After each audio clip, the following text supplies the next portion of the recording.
Bismillahirrahmanirrahim. Assalamualaikum warahmatullahi wabarakatuh. Bertemu lagi dengan Ibu Neneng Hermawati.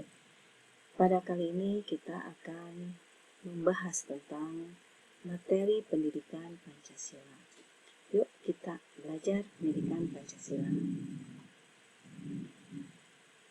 Pada pertemuan kali ini, kita akan membahas materi pendidikan Pancasila, terutama elemen yang kedua, yaitu elemen Undang-Undang Dasar Negara Republik Indonesia tahun 1945. Adapun capaian pembelajarannya, pada akhir fase E, peserta didik diharapkan mampu menganalisis hak dan kewajiban warga negara yang diatur dalam Undang-Undang Dasar Republik Indonesia tahun 1945. Materi pokok yang akan kita bahas kali ini adalah materi tentang hak dan kewajiban warga negara yang diatur dalam Undang-Undang Dasar Republik Indonesia tahun 1945. Dan tujuan pembelajaran pada kali ini adalah peserta didik diharapkan mampu menganalisis makna hak dan kewajiban warga negara sesuai dengan yang diatur dalam Undang-Undang Dasar Negara Republik Indonesia tahun 1945. Yuk kita mulai. Yang pertama kita akan membahas tentang pengertian hak dan kewajiban warga negara. Pada konsep ini, di sini ada beberapa konsep yang mengatur tentang hak dan kewajiban warga negara. Yang pertama adalah hak. Apa yang dimaksud dengan hak? Hak itu mengandung makna kewenangan untuk melakukan atau tidak melakukan sesuatu. Konsep yang kedua adalah kewajiban. Apa yang dimaksud dengan kewajiban? Kewajiban itu adalah sesuatu yang harus dilakukan dengan penuh rasa tanggung jawab. Dan konsep yang ketiga adalah warga negara. Siapa yang dimaksud dengan warga negara? Warga negara itu ialah penduduk yang sepenuhnya dapat diatur oleh pemerintah negara tersebut dan mengakui pemerintahannya sendiri. Yang berikutnya adalah tentang warga negara juga terdapat di dalam Undang-Undang Dasar Negara Republik Indonesia tahun 1945, terutama terdapat dalam pasal 26 ayat 1 bahwa warga negara ialah orang-orang bangsa Indonesia asli dan orang-orang bangsa lain yang disahkan dengan undang-undang sebagai warga negara Indonesia.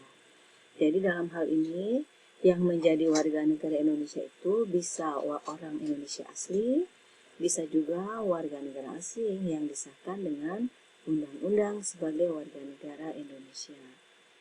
Sedangkan dalam Undang-Undang Nomor 12 Tahun 2006, terutama dalam pasal 1 ayat 1, warga negara ini adalah warga suatu negara yang berdasarkan peraturan perundang-undangan. Untuk menentukan status kewarganegaraan, di sini ditentukan berdasarkan dua asas kewarganegaraan. Yang pertama adalah asas ius soli, yang kedua adalah asas ius sanguinis. Asas ius soli artinya asas kewarganegaraan yang menentukan status kewarganegaraan seseorang berdasarkan tempat lahir. Artinya jika suatu negara menganut asas ius soli, ini mengandung makna bahwa siapapun yang dilahirkan di wilayah negara tersebut, anaknya akan diaku sebagai anggota dari negara tersebut. Sedangkan asas yang kedua adalah asas ius sanguinis. Ini mengandung makna bahwa asas yang menentukan status kewarganegaraan seseorang berdasarkan keturunan atau pertalian darah. Ini mengandung makna bahwa warga negara yang menganut asas ius sanguinis, dimanapun dia melahirkan, nanti anaknya akan diakui sebagai warga negara orang tuanya. Mengenai status kewarganegaraan, di sini ada 3 status kewarganegaraan, ada apatrid, ada bipatrid, ada multipatrid. Apatrid ini maksudnya seseorang yang tidak memiliki status kewarganegaraan. Sedangkan bipatrid ini mengandung makna bahwa seseorang memiliki status kewarganegaraan ganda atau dua. Sedangkan multipatrid adalah seseorang yang memiliki status kewarganegaraan lebih dari dua. Bagaimana cara memperoleh kewarganegaraan di Indonesia? Untuk memperoleh status kewarganegaraan di Indonesia bisa berbagai cara. Yang pertama adalah berdasarkan cara kelahiran, cara pernyataan, cara adopsi, cara naturalisasi atau pewarganegaraan, melalui keturunan, melalui perkawinan. Itu adalah cara-cara untuk memperoleh status kewarganegaraan Indonesia.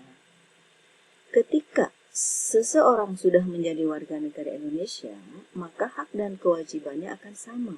Semua warga negara Indonesia memiliki hak dan kewajiban yang sama. Hak dan kewajiban warga negara ini diatur dalam Undang-Undang Dasar 1945.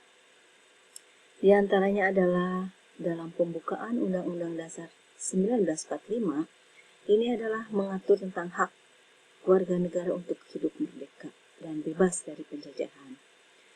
Selain dalam pembukaan, dalam pasal-pasal Undang-Undang Dasar 45 pun di sini mengatur tentang hak warga negara. Dan contohnya dalam pasal 27 ayat 2, ini mengatur hak atas pekerjaan dan penghidupan yang layak bagi kemanusiaan. Dalam pasal 27 ayat 3, ini mengatur hak untuk ikut serta dalam upaya bela negara. Pasal 28, ini mengandung hak untuk hidup berserikat dan berkumpul serta mengeluarkan pendapat. Sedangkan dalam pasal 28A sampai 28I ini mengatur hak asasi manusia. Pasal 28 mengatur hak untuk memeluk agama. Pasal 30 hak untuk ikut serta dalam pertahanan keamanan negara. Pasal 31 hak untuk mendapatkan pendidikan. Pasal 32 hak untuk memelihara dan mengembangkan kebudayaan. Pasal 33 hak untuk ekonomi, kegiatan dalam perekonomian, mendapatkan kesejahteraan sosial. Dan pasal 34 ini adalah hak bagi fakir miskin dan anak-anak yang terlantar untuk dipelihara oleh negara. Setiap warga negara setelah menjadi warga negara Indonesia ini akan memiliki kewajiban yang sama pula. Ini diatur juga dalam Undang-Undang Dasar 45. Di sini kita melihat ada pasal 27 ayat 1. Ini kewajiban untuk menjunjung tinggi hukum dan pemerintahan dengan tidak ada kecualinya. Pasal 27 ayat 3 hak bagi warga negara Indonesia untuk wajib ikut serta dalam upaya bela negara. Pasal 28J ini adalah kewajiban warga negara Indonesia untuk menghormati HAM. Pasal 30 ayat 1 ini wajib ikut serta dalam upaya pertahanan keamanan. Serta pasal 31 ayat 2 ini adalah kewajiban warga negara untuk mengikuti pendidikan dasar yang sepenuhnya dibiayai oleh negara. Nah, itulah hak dan kewajiban warga negara menurut Undang-Undang Dasar Negara Republik Indonesia tahun 1945. Mungkin sampai di sini pembahasan mengenai hak dan kewajiban warga negara yang diatur dalam Undang-Undang Dasar 1945. Semoga bermanfaat. Wabillahi taufiq wal hidayah. Wassalamualaikum warahmatullahi wabarakatuh.